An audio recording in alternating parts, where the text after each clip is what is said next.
గ్రామీణ ప్రాంతాల్లో కానీ ఇతర ప్రాంతాల్లో కానీ ఏ పార్టీ ఎవరు ఏ పార్టీ వైపు ఉన్నారని ఖచ్చితంగా తెలిసిపోతుంది మామూలుగానే.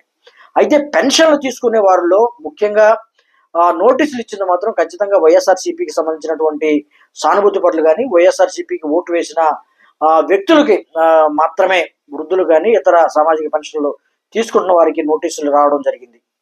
ఇది చాలా విచిత్రంగా ఉంది. ఎందుకంటే ఏదైతే 2014లో అవలంబించినటువంటి కార్యక్రమాలు ఏదైతే ఉందో జన్మభూమి కార్యక్రమాలు, ఆ జన్మభూమి కమిటీ చెప్తేనే వారికి పెన్షన్లు ఇతర సామాజిక పెన్షన్లు కానీ ఇతర పథకాలు కానీ ఆనాడు ఇచ్చిన పరిస్థితి.